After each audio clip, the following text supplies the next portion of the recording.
With Mikal Bridges being traded to the New York Knicks, it's time to ask, is Tom Thibodeau up for the challenge of leading the Knicks to the NBA Finals? All that and much more on the Knicks Digest. What's up, guys? It's your boy Dariel from Knicks Digest. So obviously, Mikal Bridges got traded to the Knicks, and I believe it was off the dome. I believe it was 5 first-round picks. We gave up Bojan Bogdanovic. And the conversation, as soon as the news broke, was the Knicks being the number one contenders to compete with the Boston Celtics for next season. Now the Knicks have a starting lineup of what it's projected to look like. Jalen at the 1, Mikal at the 2, OG at the 3 since we re-signed OG. Randall's probably going to have to play the 4. And Mitchell Robinson, as of right now, is our starting center. And as I'm recording this, I put out a video of that rumored Detroit Pistons and New York Knicks trade where we get Jalen Duren, we get Jaden Ivey, Mitchell Robinson, and Deuce McBride. We're going to send them out to the Detroit Pistons, which I still stand in 10 toes down. We should make that trade 10 times out of 10. But going back to the team that we currently have with Josh Hart, Dante DiVincenzo coming off the bench, Alec Burks. He actually signed with the Miami Heat, so he's out of here. So the team that we have right now, I 100% believe that the New York Knicks, a failure of a season is not reaching the Eastern Conference Finals. A lot of that depends on the players themselves, if they're able to step up to the plate, if they're able to actually produce when the lights are on the brightest in the playoffs, in the Eastern Conference Finals. But one thing that I do not want to get away from, one thing that I want to put the spotlight back on is the man at the helm of the team, Tom Thibodeau. Now, Chris and I, we put out duos, we've put out videos individually talking about, is Coach Thibodaux the man for the job? Is he going to be the one that's going to lead this team to an NBA Finals championship? Is he going to lead us to an NBA Finals appearance? Or is he going to lead us to an NBA Finals championship ring? That question is still yet to be determined, but after all the hoopla, after the trade, now that some time has died down, now that we're able to take a step back, we're able to see the roster that we have, I wanted to take a look into Coach Thibs' history as far as being the head coach for the Chicago Bulls, for the Minnesota Timberwolves, and since he's been the coach with the Knicks. So there's been a lot of talk about Coach Thibs, people saying that he's not the man that's going to bring you to the promised land, and up until this point, he hasn't been. The furthest he's ever been was with the Chicago Bulls in the 2010-2011 season when Derrick Rose won that MVP and they lost in the Eastern Conference Finals to the Heatles at the time, LeBron James, Dwayne Wade, Chris Bosh. They ended up losing in 5. Now, ever since they made that Eastern Conference Finals appearance, the Chicago Bulls, they were looked at as the team that was going to compete against the Miami Heat and the Heatles. But unfortunately, Derrick Rose, that's when all the injuries started coming up, the knees, meniscus, torn ACL, all that kind of stuff. And all of that completely derailed the plans of the Chicago Bulls. In my personal opinion, if Derrick Rose was actually able to stay healthy, I think the Chicago Bulls would have made at least one finals appearance. I don't know who they would have went up against. Maybe it was OKC. Maybe it would have been the San Antonio Spurs. I don't know exactly. But I know that Derrick Rose, when he was in his prime, before he went down with all those injuries, he was an absolute monster. I never seen anything like him at that size, at that speed, at that agility, at that athleticism. It's deserving. He was very deserving of that MVP, being the youngest MVP winner of all time. Derrick Rose, a former Knick, salute. I hope you're good with your family. But going back to Coach Thibs. So I did some research. After that season, what has Coach Thibs' teams look like? That season after that, 2011, 2012, they lost in the first round. Again, Derrick Rose was dealing with all the injuries. He was coming back from a torn meniscus, torn ACL, all that stuff. The third season, 2012, 2013, they lost in the conference semifinals. 2013, 2014, they lost in the first round. It's been very up and down up until this point. The 2014, 2015 season, which was Coach Thibs' last season with the Chicago Bulls, they lost in the conference semifinals. Now, after the Chicago Bulls, Coach Thibs goes to Minnesota. In his first season with the Minnesota Timberwolves, which was the 2016-2017 season, they actually missed the playoffs. The following season, 2017-2018 season, that's when Jimmy Butler was added to the team. Karl Anthony Towns, Zach LaVine, Andrew Wiggins, I believe that was the core group. They ended up losing in the first round to the Houston Rockets, and they ended up losing in 5 games. Houston Rockets, which they had James Harden and prime James Harden, MVP James Harden. The season after that, 2018, 2019, they didn't even make it to the playoffs. And then it looks like Coach Thibs took a year off. The 2019-2020 season, he didn't even coach. But then in the 2020-2021 season, that is when the Coach Thibs era began with the New York Knicks. That is where he led us to the first round disappointment against the Atlanta Hawks, where we lost in 5 games. Yes, Julius Randle didn't show up in that playoff series, but you can also put the blame on Coach Thibs.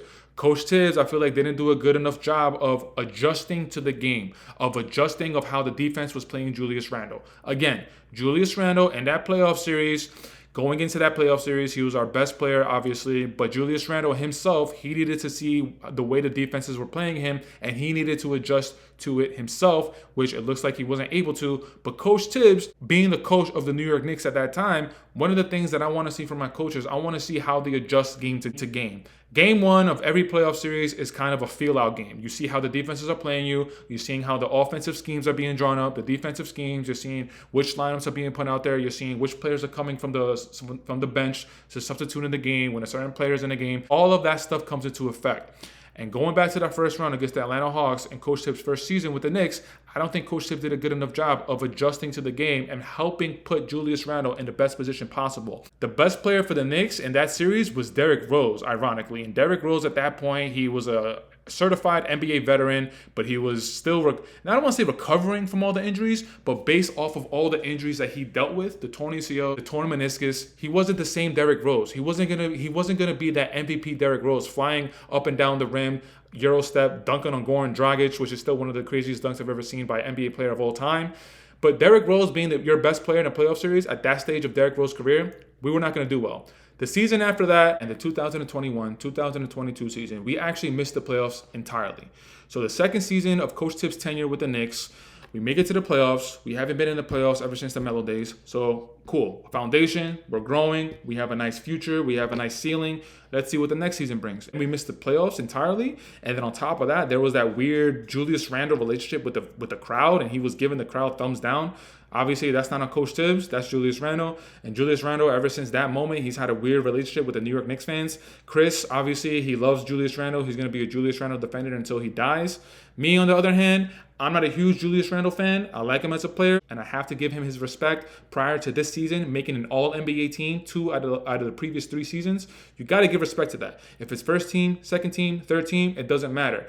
The All-NBA teams is a perfect snapshot of each season. And if you're making the All-NBA team 2 out of the previous 3 seasons, Julius Randle deserves his respect, and I'm going to give him his respect. When you do some clown stuff on the floor, and I see you not being able to elevate your game come playoff time, I'm going to critique it, and that's not going to change for me. But anyway, going back to Coach Thibs' tenure with the Knicks, after the 2021-2022 season, where we missed the playoffs entirely, then it's Jalen Brunson's first year with the Knicks. Last season, in 2022-2023, we made it to the second round of the playoffs. In the first round, we actually upset the Cleveland Cavaliers, winning in 5, but ended up losing the Miami Heat in Game 6. Jalen Brunson's first year with the Knicks and the success that we saw with the New York Knicks. Are we going to put that success solely on Jalen Brunson / the players' shoulders? Or are we going to put that success on Coach Thibs and the coaching staff shoulders? It's probably 50-50. But if you're asking me personally, I personally think that we should put the onus a little bit more on the players. Jalen Brunson, when we signed him to that contract, which I believe was 4 years, $100 million, that was looked at the time, nobody knew what Jalen Brunson and the type of player he was going to become. So we were actually getting mocked at from all the NBA media, from the internet. And that contract has looked like a brilliant move right now, because Jalen Brunson, in my opinion, is a top 10 player, and I think is a bona fide top 10 player in the league.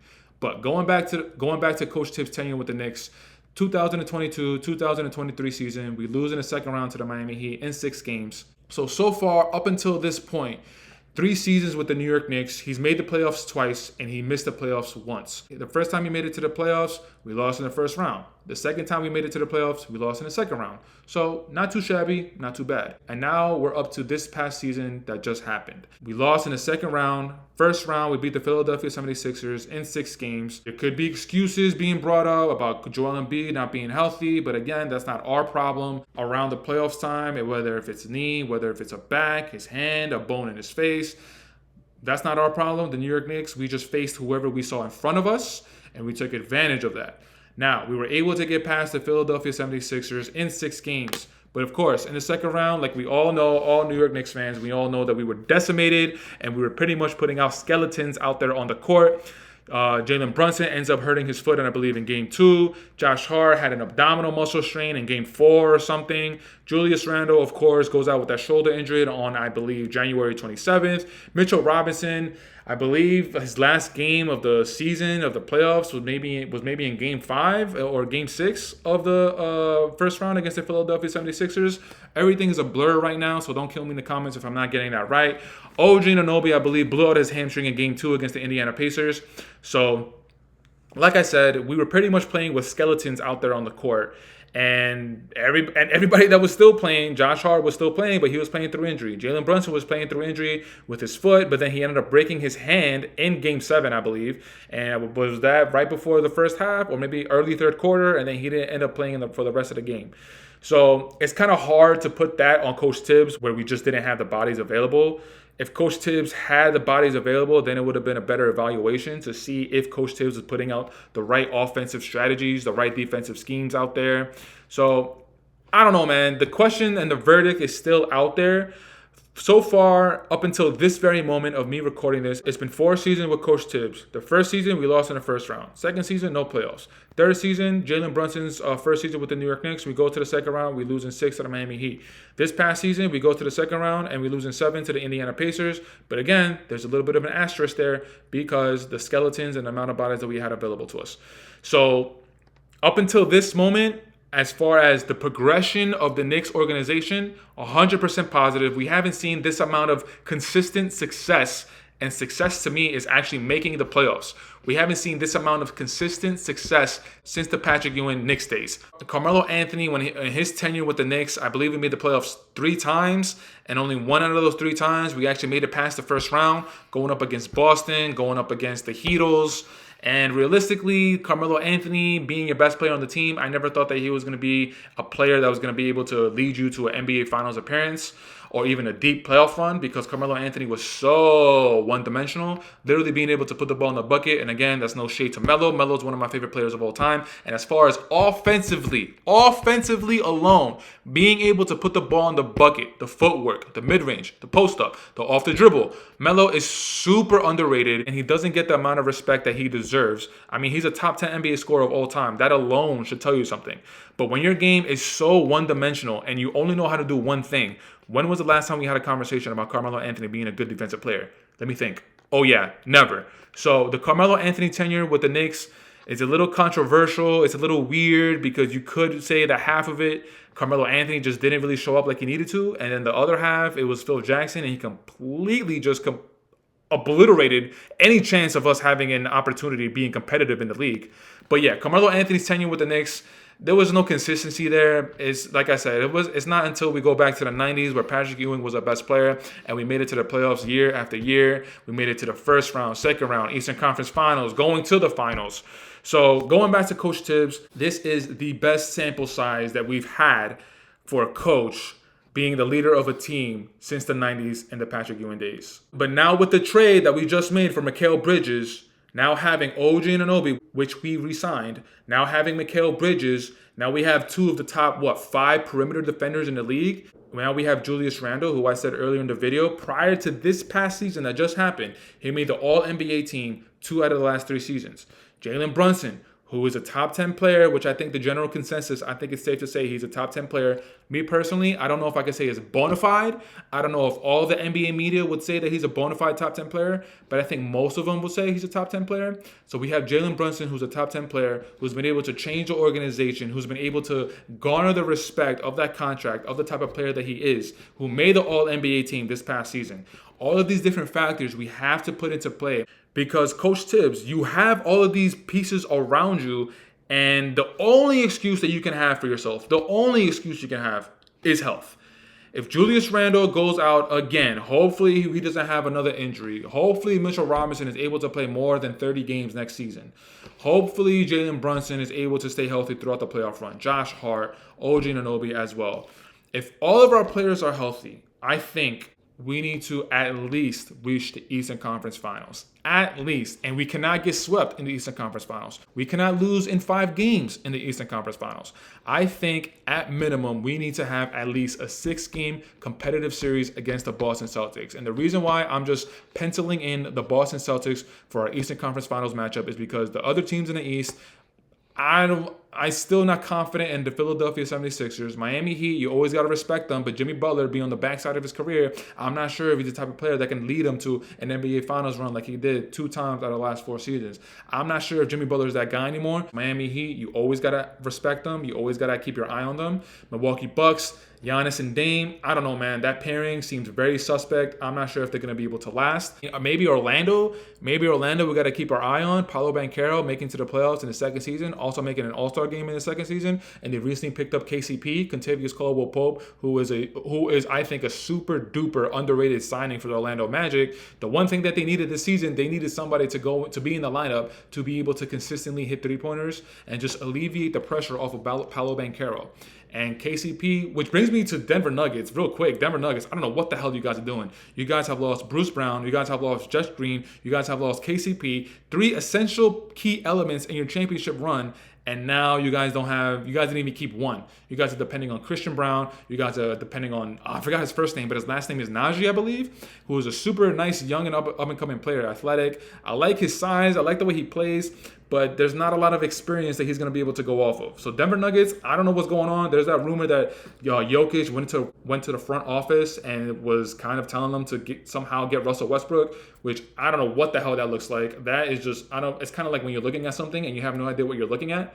That's the kind of feeling I get if Russell Westbrook ends up with the Denver Nuggets. The only team that I think is in our way of matching up with the Boston Celtics in the Eastern Conference Finals would be Philadelphia. Obviously, the signing of Paul George, Tyrese Maxey, they re-signed to that rookie extension, 5 years, a stupid amount of money that I don't remember right now. But Joel Embiid, we haven't seen Joel Embiid be healthy for an entire season. And maybe next season is it. I feel like if you're a 76er fan, every season you're going into the season saying, if Joel Embiid is healthy, if he could actually last a full season. That's what the LA Clippers have been doing since they signed Kawhi. If Kawhi can be healthy, if the Clippers can be healthy. At some point, man, like if it's not going to get you nowhere, you got to cut your losses. And Joel Embiid, who I believe is 30 years old, and the size of him being 7 foot, all that weight that he's carrying, he's had numerous surgeries, hand, face, back, knee. All of those injuries are gonna come. They're gonna come into play if Joel Embiid can finally put together a fully healthy season from game 1 all the way up until however far they go into the playoffs. And also depending on what the rest of the roster looks like for Philadelphia, because Paul George, Joel Embiid, and Tyrese Maxey, that's a solid 3. But up until this minute, I believe Eric Gordon they re-signed Kelly Oubre. They did sign Andre Drummond as a backup big. Very nice signing. I wish the Knicks would have tried to get on that. I also wish we would have targeted Mo Wagner a little bit more. And the Knicks were still in limbo as far as like what big we're going to sign. But bringing it all back to Coach Thibs. Next 3 seasons, 3 to 4 seasons, this core group of the Nova Boys and Julius Randle, of course, the Nova Boys, if we're able to keep the Nova Boys and Julius Randle the next 3 to 4 seasons, barring injury, we have to at least make it to the NBA Finals. There's no question in my mind we have to make it to the NBA Finals. Now, this next season, the next season coming up, the 2024-2025 season, we don't have to make it to the NBA Finals. There's not that type of pressure on us, but we still have to make it to the Eastern Conference Finals, and we still have to at least keep it a competitive series, minimum 6 games, depending on what the rest of the teams do in the free agency. In this video, I know I went a little bit everywhere, talked about Coach Thibs, talked about the Eastern Conference landscape, specifically the Philadelphia 76ers, the Boston Celtics. So thanks for sticking with me. I'm going to keep it there. I want to say thank you for checking out this video. Leave it in the comments. Let me know what you guys think as far as Coach Thibs. Do you think he is the man for the job? Do you think he's going to be the man to lead us to the promised land? And what I mean by promised land is a finals appearance, or do you think he's going to lead us to a finals championship win? Are we finally going to be able to get a ring with Coach Thibs at the helm of the team? Thanks for checking out this video. And until next time, you know the drill, you know the vibes. Jalen Brunson for all the MVPs, Taj Gibson for president, wherever you are. The deuce is loose. And I'm sorry for putting out that video with the Detroit Pistons and New York Knicks video with the trade you were involved with Mitchell Robinson, but you're still my guy. The deuce is loose. Mikal Bridges for Defensive Player of the Year, all Defensive Player of the Year awards. And until next time, I'm out, baby. Peace.